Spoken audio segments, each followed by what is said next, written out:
I don't regret any decisions that I've made around moving to Nairobi and, leaving the United States at all. Not one. Sometimes when I tell Kenyans, I say, Kenya is my peace, they look at me like I'm crazy. And I'm like, but it really is.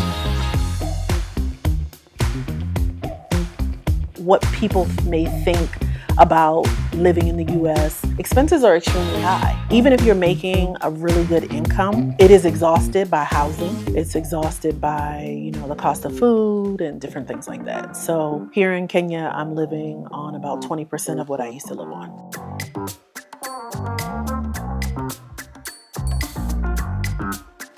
Hello, welcome to my humble abode.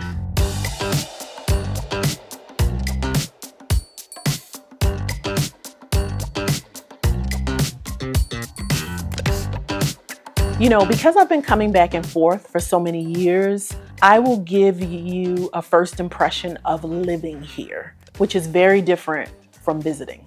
So living here is extremely peaceful because I really enjoy nature. I take a lot of nature walks and I'm constantly looking at different trees and different flowers that I've never seen before. And so it really does bring me peace.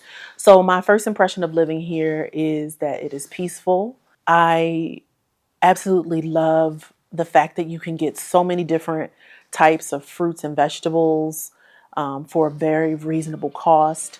And so I definitely feel healthier living here. This is the living room and dining room. And this is not really a complete house tour. You're just gonna see the living room and dining room. That's the best part of the house. So I am actually renting from my sister and my brother-in-law. They have lived in Kenya on and off for about 15 years. They got married about 15 years ago. And so I've been visiting Nairobi, Kenya off and on for that amount of time. So this couch has been in the family for a while now. When I first moved here about 1.5 years ago, it was yellow. And so I said to my sister, I said, hey, I'd like to reupholster this. And so this is the color that she chose. And I believe it goes really well with the slate blue of the house and the dark wood grain furniture.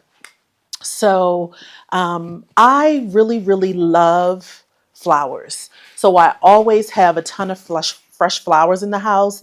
And if you don't already know, Kenya is one of the top producers of roses. And so roses are very beautiful here and they're very inexpensive. Let's see. So this is the living room. And there are more flowers here. I actually use this space to work. I am a HR consultant and coach, and I'm also a fashion designer.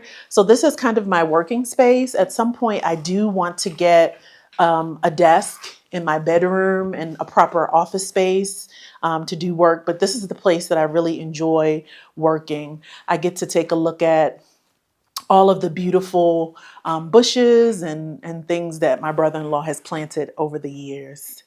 All right, I am an avid reader, so I read a lot of books. I'm always reading, whether it be, a physical book or a PDF book.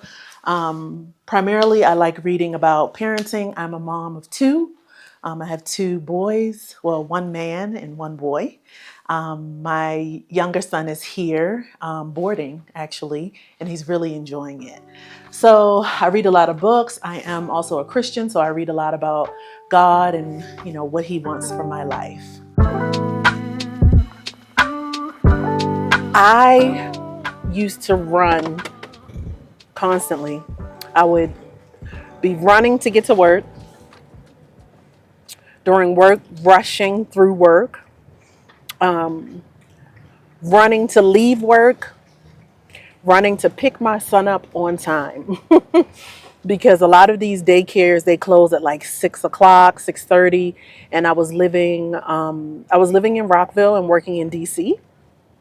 And so it just was like constantly rushing. And so now I have a much slower life. And I really had to I have to be very mindful about leading that type of lifestyle, right? Because I find myself, when I catch myself, I'm like, okay, I'm rushing through this. Maybe I'm doing my skincare, or like even today, like I feel like I'm rushing and I have to keep telling myself, just relax, just relax. Everything will get done, everything will get covered, and you don't need to rush through life like this. So that's what life was like. I would, work from about 9 to 5, 9 to 5:30. Get home, have maybe 1 to 2 hours with my son. The weekend will be filled with different activities for family. I have a large family. I have 5 brothers and sisters, and so there's always something going on with them. And then, church activities, and then friends and things. So, one thing I will say about life here in Nairobi, this city does not sleep. This city does not sleep. So there's always something fun to do, whether that be, taking nature walks or some event. The city is filled with events. Every weekend I'm doing something, something that I may not have done before, you know. I like roller skating. So last week we went roller skating, paint and sip. If you want to go to the club, you can go to the club, have a good time. So this city never sleeps.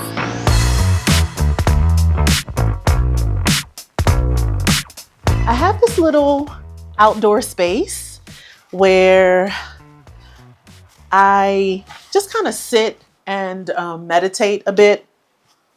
It has a nice view of, the shrubbery outside. This actually opens up completely so that you can just, look at all the beautiful shrubs and things. And then my brother-in-law has also planted a ton of rosemary outside as well. So, yeah. So a little bit about this art. When I first got here, my sister had, I believe, this piece up in the house. And so I started to look through the storage, and I was like, oh, she has 2 more pieces that are a part of the collection. So I just put them in the little coves, and I think it's a really nice, colorful accent. She got these custom made by an artist here. And one thing I really love about Kenya is that there's so many talented, creative artists that will make your furniture, will um, will paint a painting for you with any type of inspiration as well. And so your home can really be very custom as well. She also got this table made many, many years ago. It is extremely heavy. And so solid wood, which a lot of people don't get to have these days. They have a lot of prefab wood, but this is all solid wood. I'm not sure if it's teak or what it actually is. What was not working was the high levels of stress. That was not working. I actually remember going to a conference, and it was a conference from an insurance company, and they talked about how stress is the root of so many different things, right? And so it really just made me think that and realize that I have to reduce my stress levels. And so that is both internal and also external, right? So it is, removing some of those stressors, one, and two, it can also be the way that you interpret stress, right? So your self-care practices, the boundaries that you have with people and with things, and especially with work. A few of the different strategies that I kind of put into place were, I'm not having more than 2 meetings per day, right? Because I have projects that are due, And sometimes I'm missing my deadlines, right? And so I need focused time to be able to meet those particular deadlines. And so I'm not having two meetings or more. And in HR, it is very, sometimes you deal with a lot of different issues, people's issues. And so for me, I'm all about energy management. I need to be able to manage my own energy. So before you put a meeting on my calendar, I need to know what it's about. Because that is when I will decide if I can meet with you on that day or another day. Because I want to be able to give that person the most time and energy and any possible solution or remedy.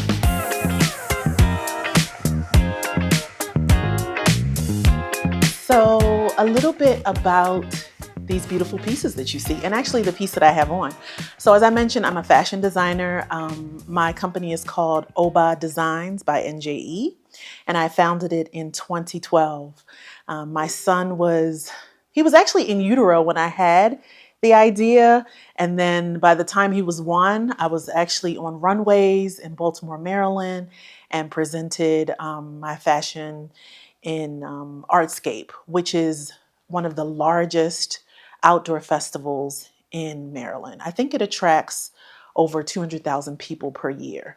And so wherever I actually live, I decide to design. So I've lived in Mexico, I've lived in Nigeria, and lived in the U.S., and now I live here in Nairobi.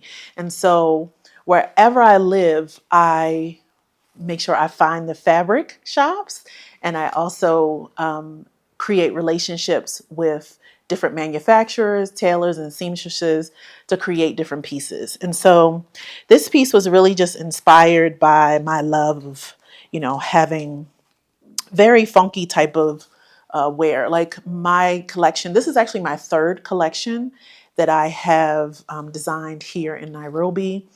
And this collection is full of different types of beads. I have Maasai beaters actually beading this for me. And then I have some ostrich feathers. And then, of course, I'm using traditional Ankara in the fabric. So I've created, I have a long version, I have a short version.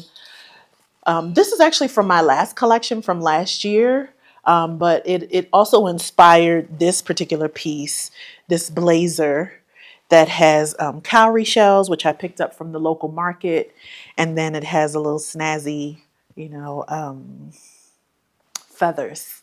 I love feathers, as you can see. So this particular collection, I have actually incorporated both East and West Africa into the collection. And I have here a shoake. A shoake is a traditional and ancient weaving technique out of West Africa. And so this is the weaving technique, and I've made it into a really funky skirt that someone can wear to work or they can wear at any point in time. It also has an open zipper, so you could be modest or not. This is a piece from last year's collection. And again, I've used the Maasai beaders to do all of this beading. And so, as I mentioned, I really love to incorporate East African materials and textiles into my collections. Last year's collection focused on resort wear and also African chic. And so I was inspired to create a really flowy sleeve and a little risque type of cover up. So this can be worn with a crop top, with jeans. It can also be worn on top of a bathing suit as well. And I have different variations of this. I have skirts long and short. Hey Web Nation family, something real is happening now. Spots for our November trip 2026 is actively being taken and people are booking now as you watch it. That means this is no longer an idea, it's happening guys. It's real. If you've been watching these stories and you are feeling that pull and you're telling yourself, I will do it someday, that someday is now.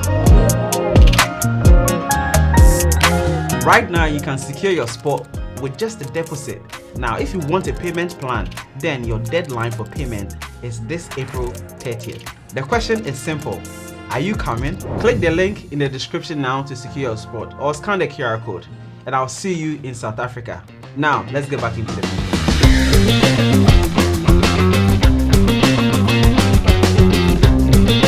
So this is actually one of the places where I get some of my fabric from. And so they have all different types of, colors and patterns and different things. So it is nice places to get material in Nairobi where you can make really cute things. This is one of them. Very nice. Oh, I think I bought this one the other day.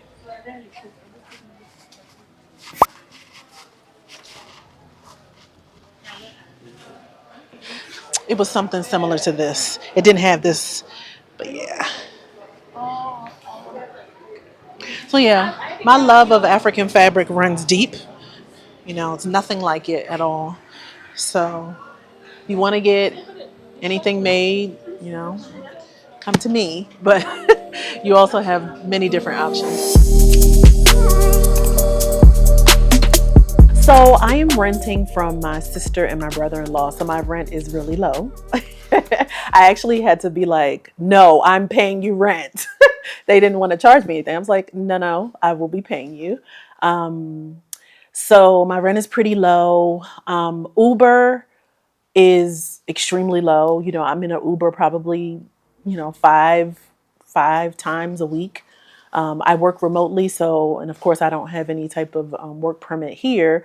So I'm, working in the evenings. I usually work a U.S. schedule. So I'll start work around 4 to 5, and then I may work until about midnight if I have client calls and things like that. I did some math, and I realized that I'm actually living on 20% of my of what I used to live on before. And so I think what people may think about living in the US, expenses are extremely high, And so even if you're making a really good income, it is exhausted by housing. It's exhausted by, the cost of food and different things like that. So here in Kenya, I'm living on about 20% of what I used to live on. So other expenses, I think my greatest expense actually is travel. When I looked last year, it was travel because, we are only, as tourists, we're here for 3 months and then we can get an extension for 6 months. And so that meant me, traveling outside of the country. I also, went to the States for different meetings. And then more recently, actually went to Egypt for my visa run. And so my greatest expense is actually travel due to the fact that I don't have a permanent residency or anything. I have gone through a lot of shifts in my life, I would say since 2017. And one of the things that I really admire about Kenyan culture, not to say that it is across all of the culture, this is just a generalization, is the laid backness of people. People are not always in a rush. Even when you're in a rush, they do not take on that from you. They maintain, at least the people that I've interacted with, they maintain that calmness.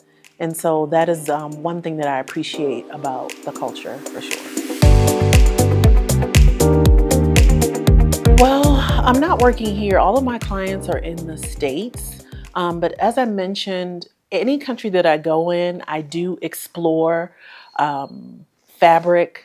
I do explore relationships with tailors and seamstresses. And so in the United States, manufacturing is extremely expensive. So I don't think I've ever done any type of manufacturing in the States. It's always in a different country. And so that is one thing that I've been able to explore here in Nairobi. And it's been a journey, really finding quality materials and also just having relationships with other people in the fashion industry. What I've been told and what I've also experienced is that Kenya is really up and coming in the fashion industry. And so it's important to find, good tailors and find your people so that you can manufacture what you have created in your mind. So guys, YouTube told us that 72% of you guys watching have not subscribed. Maybe you forgot. Please do subscribe. It doesn't cost anything, it's free. That's how you show your support to us, and we promise to bring you an amazing content every week, twice a week at this point. So please subscribe now and stay tuned to Web Nation Africa. Definitely reducing, like living below your means is really important, saving money. And so sometimes you have to say no to things. I really do love clothes. I love shopping. And so I had to remember what the end goal was. I want to save this amount of money so that I can live more freely.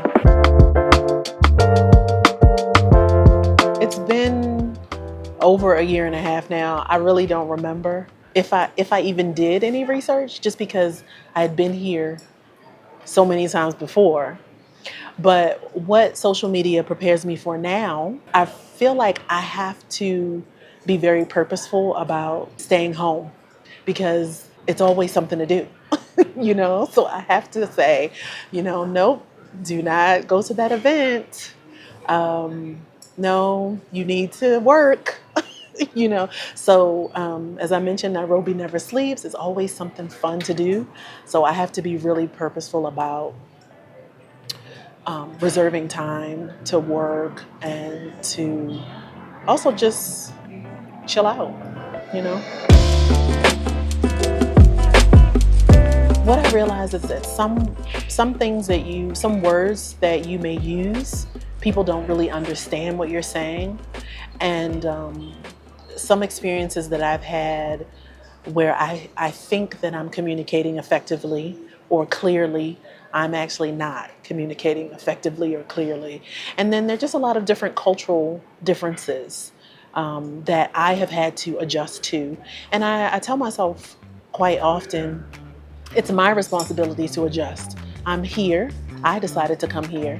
No one should adjust to me, so. I generally try to take the mindset of like life is good and bad, right? So one thing I will say is due to the fact that my sister's place, no one was living there, it needed a deep clean. And so I realized I was, having like some allergy issues. And a lot of people hang their clothes to dry here. And so what I realized is that clothes were being hung to dry, but they were not fully dry. And so they were being put in a closet, which caused mold and mildew, right? And so that needed to be handled because I kept getting, sick. And so that was a pretty easy solution, but it took me a little while to realize that was what was going on. So I had like, cough and cold a lot until I figured that out. But I feel like I've had like a really smooth adjustment here, and I credit that to having family here, living in my sister and my brother-in-law's, one of their homes. A lot of my friends deal with a lot when it comes to landlords and things, and thank God I haven't really had to deal with any of those things living here. Very surprised at the amount of high-rise buildings. Between the time I was here in 2023 and then 2024, it is an endless amount of construction, especially in Kilimani, so that is something that really surprised me a lot.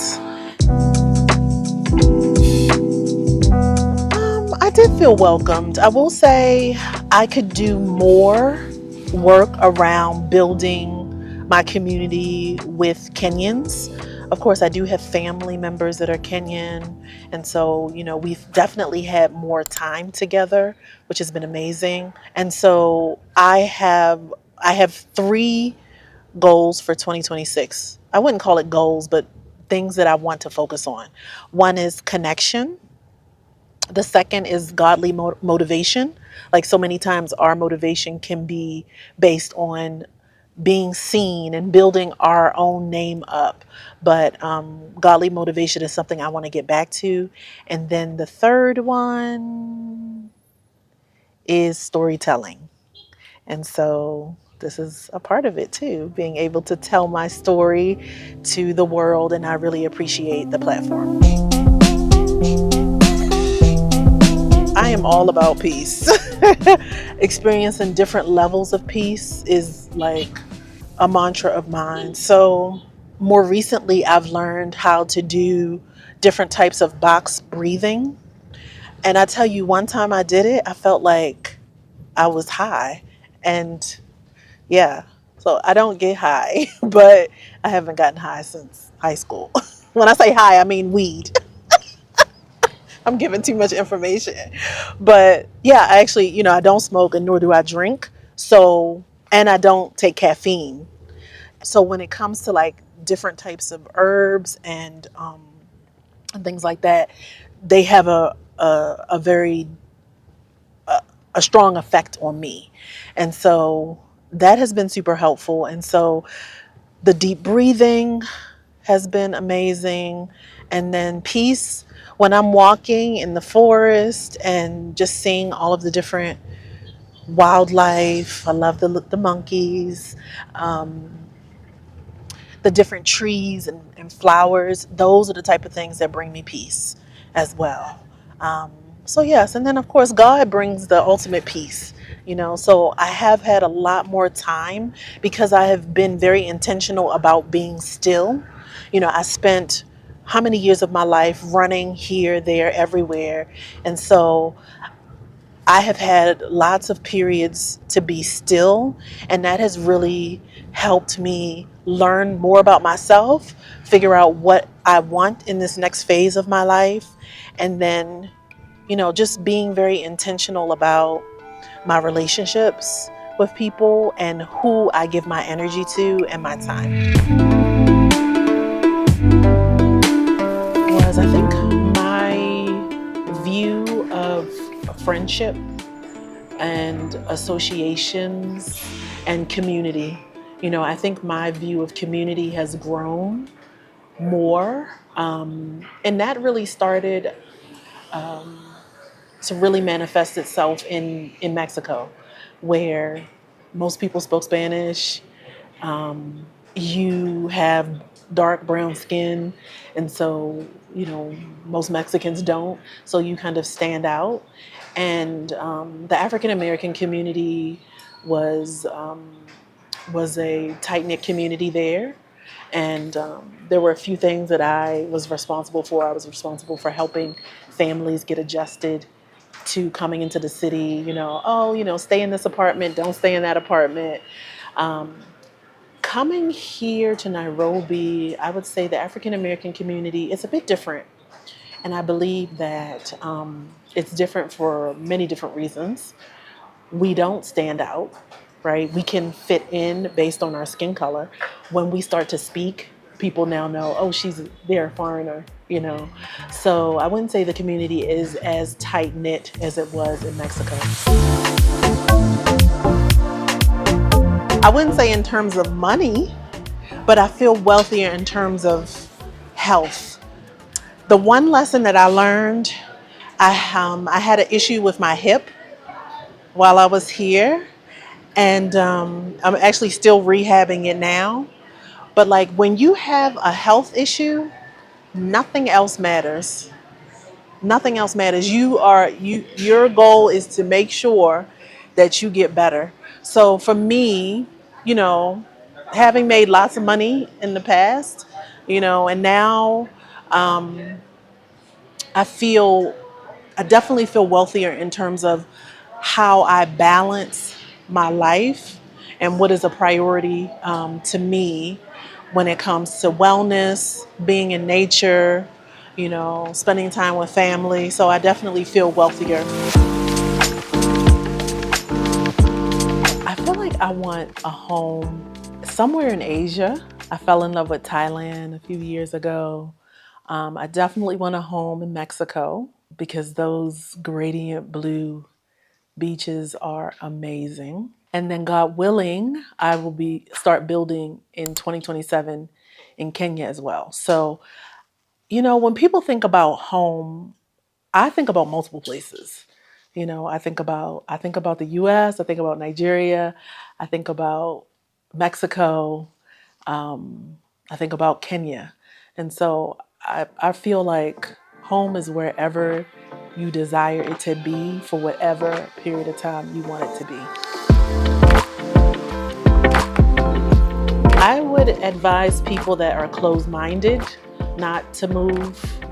I would advise people that feel like that their way is the best way. What I have had to grapple with myself is people's culture, there's a reason behind it. And I may not know that reason. I may not understand that reason because I have not experienced what they have experienced. But I respect that people behave a particular way or have a certain type of mindset due to their experiences. So, another individual, people that have the type of mindset where America is the best thing since sliced bread should not move here. Take the risk, do the thing, do not concern yourself with what people have to say about you. Honestly, I feel like as I've gotten older, I have more fear. And so I have to rely on God much more than I did when I was younger because I feel like I just had less fear, but I still was concerned about what people, would say.